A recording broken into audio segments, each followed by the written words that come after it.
In this video, I'm going to talk about parallel structure and the impact that lack of parallelism can have on your writing. Here's a pretty classic example of parallelism in writing. I came, I saw, I conquered. Compare that to a sentence that's not in parallel structure. I went there, then I was seeing, and conquered. I came, I saw, I conquered invokes parallelism because each part of the sentence is similar in structure. It has a subject, verb, subject, verb, subject, verb. This bum version at the bottom lacks parallelism, and one can imagine it might not have stood the test of time in quite the same way. So parallelism means that ideas or elements of a sentence are presented in similar or parallel form. That means that adjectives are parallel with adjectives, nouns are parallel with nouns, gerunds are parallel with gerunds, and gerunds are those ing words. Sentences are structured together, right, in like sentences, and phrases are presented with similarly constructed phrases. Here's a fairly straightforward example of parallelism and lack of parallelism. The first example lacks parallelism. The students were tired, stressed, and needed a vacation.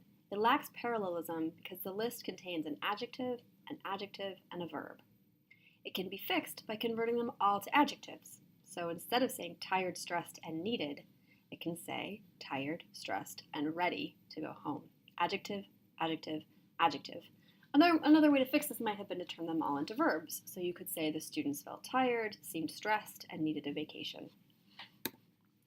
There are a few common signs that tell you that you need parallelism. So one is the presence of a coordinating conjunction. One is the presence of correlative conjunctions. Another is comparisons. And a final is lists and headings. We'll talk about each one in turn. So coordinating conjunctions are those fanboys, for, and, nor, but, or, yet, so, that connect ideas in a sentence. All of the following examples are incorrect. They all have coordinating conjunctions, and on either side of the coordinating conjunctions, there's a lack of parallelism. NyQuil helps with symptoms like sneezing, sleeping, and a cough. Here you have gerund, noun. My two favorite activities are resting and naps. Gerund, noun. Without sleep, I'm no good at writing or research. Again, gerund, I guess verb or noun? I don't know. How would you fix them? Here's how I would fix them. I would turn them all into gerunds, right? That seems like the most obvious correction. NyQuil helps with symptoms like sneezing, sleeping, and coughing. My two favorite activities are resting and napping. And without sleep, I'm no good at writing or researching. In legal writing, this comes up a lot in long multi-part rules. You might have written something like this in your legal writing. The court has further clarified the statutory exclusion into a three-part test. The person must be an active participant in the assault, which must not be connected to the job assignment, and which must be a deviation from customary duties. That's really hard to understand on a first pass, I think in part because the parts aren't parallel. It makes it just harder to interpret.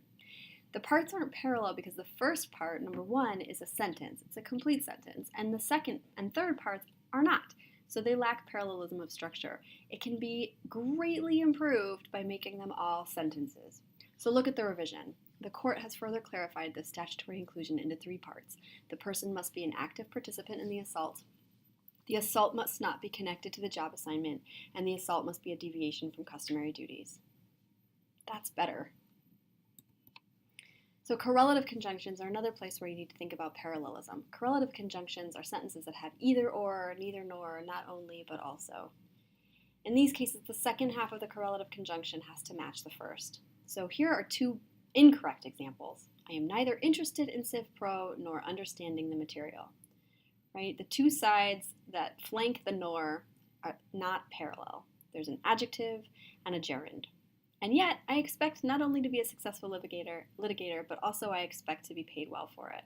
So those phrases are not in parallel form. So fix them. I am neither interested in Civ Pro nor successful in it. Now both sides of the correlative conjunction look similar. And yet, I expect not only to be a successful civil litigator, but also to be paid well for it. Now that's in parallel order on both sides of the correlative conjunction. Here's one I'd like you to fix. Either Susan must plead guilty or stand for trial. Take a minute to think about what might be wrong with this sentence.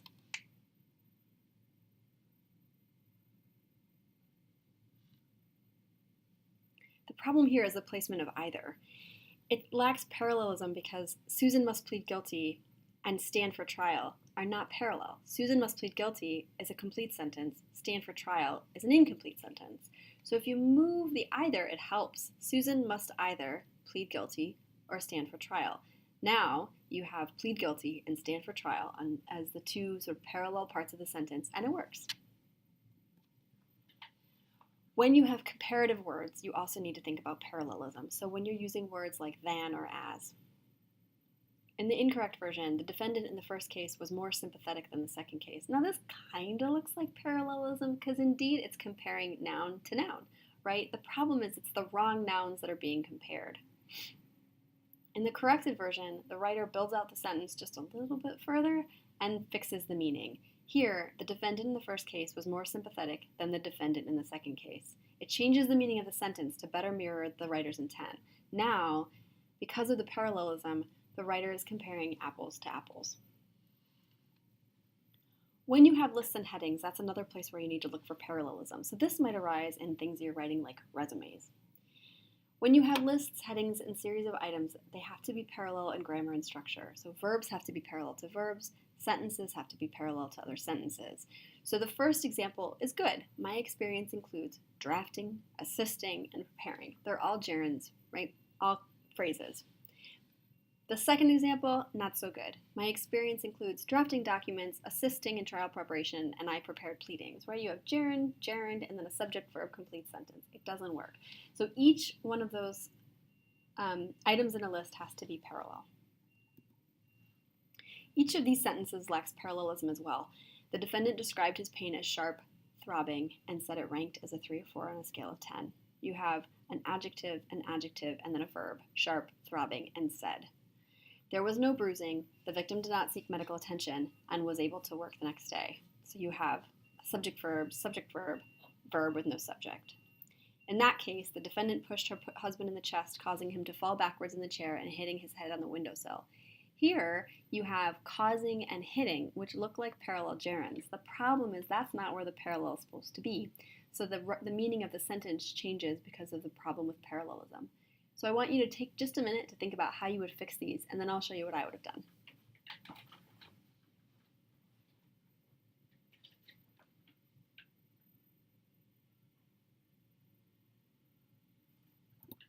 So here's what I would probably do. The defendant, there's a typo, please excuse it. The defendant said his pain was sharp, throbbed, and ranked as a 3 or 4. Now you have verb, verb, verb on all sides of the list.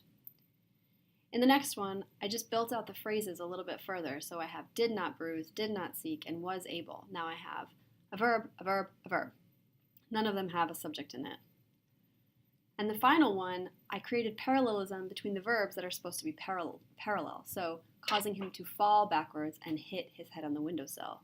Before, causing was parallel with hitting, which sort of suggested that when she pushed her husband in the chest, she caused him to fall backwards, and she caused him to hit his head on the windowsill. That's not quite right. When she pushed her husband in the chest, it caused both falling and hitting. So making fall parallel hit better reflects the writer's intent. When you have articles and prepositions and pronouns, try to be consistent with them when you have lists. So the first two examples here are both correct. She loves to hike, swim, and fish. Or put the two in all of them. She loves to hike, to swim, and to fish. But you can't sort of pick and choose some but not all. You can't say she loves to hike, swim, and to fish. The same thing happens below with the article A. I have a cough, a sore throat, and a runny nose. Or I have a cough, sore throat, and runny nose. But not I have a cough, sore throat, and a runny nose. Just try to be consistent. Sometimes parallel structure can be used for rhetorical effect. So here are some pretty famous examples from famous speeches in writing. So obviously Julius Caesar again, I came, I saw, I conquered. John F. Kennedy used parallelism for rhetorical effect in his speech when he said, ask not what your country can do for you, ask what you can do for your country.